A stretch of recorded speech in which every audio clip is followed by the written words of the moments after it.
konsep dasar kebijakan moneter. Yang pertama yaitu sejarah timbulnya uang. Dalam perekonomian tradisional, masyarakat hidup secara subsisten dan belum mengenal uang dalam kegiatan ekonominya. Kegiatan perekonomian dilakukan dengan menggunakan sistem barter, yaitu kegiatan ekonomi yang dilakukan dengan cara menukarkan barang dengan barang yang lain yang dibutuhkan. Orang yang memiliki beras dan membutuhkan pakaian akan melakukan pertukaran dengan orang yang memiliki pakaian dan membutuhkan beras dengan nilai tukar tertentu. Misalnya, dasar pertukarannya adalah 1 kilogram beras ditukarkan dengan 2 potong pakaian. Selanjutnya, peranan uang dalam perekonomian terbagi menjadi 5, yaitu yang pertama uang sebagai alat tukar, yang kedua uang sebagai satuan nilai, yang ketiga uang sebagai standar pembayaran yang tertunda, dan yang terakhir uang sebagai penyimpanan nilai. Konsep uang. Selanjutnya, konsep uang beredar. Konsep uang beredar di Indonesia terbagi menjadi 2, yaitu uang beredar dalam arti sempit.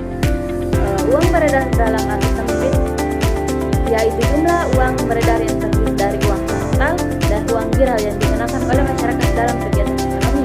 Dan yang kedua, uang beredar dalam arti luas. Uang beredar dalam arti luas adalah jumlah uang beredar yang terdiri dari uang kartal, uang viral, dan uang kuasi. Dengan kata lain, uang beredar dalam arti luas terdiri dari uang beredar dalam arti sempit ditambah dengan uang kuasi. Selanjutnya, teori permintaan uang. Teori permintaan uang juga dibagi menjadi 2. Yang pertama, teori permintaan uang Keynesian, motif untuk transaksi, motif untuk spekulasi, motif untuk berjaga-jaga. Yang kedua, teori kuantitas uang neoklasik. Menurut pandangan kelompok neoklasik, uang tidak dapat memberi kepuasan secara langsung. Uang akan berarti setelah ditukarkan dengan barang-barang yang dapat memberi kepuasan secara langsung kepada pemegang uang. Selanjutnya, analisis IS dan LM. Pasar barang dan kurva IS. Variabel yang diperhitungkan di pasar barang ditentukan oleh jenis perekonomian suatu negara. Dalam bab perhitungan pendapatan nasional, perekonomian dibagi menjadi 4 bentuk, yaitu perekonomian tertutup sederhana, perekonomian tertutup, dan perekonomian terbuka. Yang kedua, pasar uang dan kurva LM. Keseimbangan di pasar uang terjadi pada saat jumlah uang yang diminta oleh masyarakat untuk berbagai motif sama dengan jumlah uang yang beredar atau penawaran uang. Secara umum dapat dikatakan bahwa jumlah uang yang diinginkan dan mampu diminta meningkat seiring dengan penurunan tingkat suku bunga. Dalam jangka pendek, jumlah uang beredar diasumsikan tetap, sehingga keseimbangan tersebut dapat digambarkan secara grafis bagi berikut.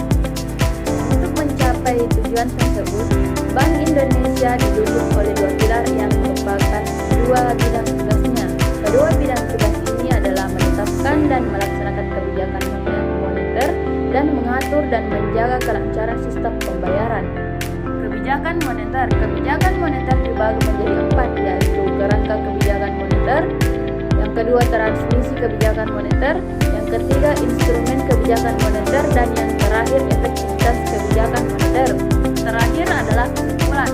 Bank sentral merupakan lembaga kunci dalam perekonomian suatu negara yang memiliki tanggung jawab dalam menjaga stabilitas ekonomi melalui kebijakan moneter. Kebijakan moneter bertujuan untuk mencapai stabilitas harga, menekan tingkat pengangguran, dan mendorong pertumbuhan ekonomi yang berkelanjutan. Bank sentral menggunakan berbagai instrumen seperti operasi pasar terbuka, pengaturan tingkat suku bunga, dan pengendalian cadangan wajib untuk mencapai tujuan tersebut.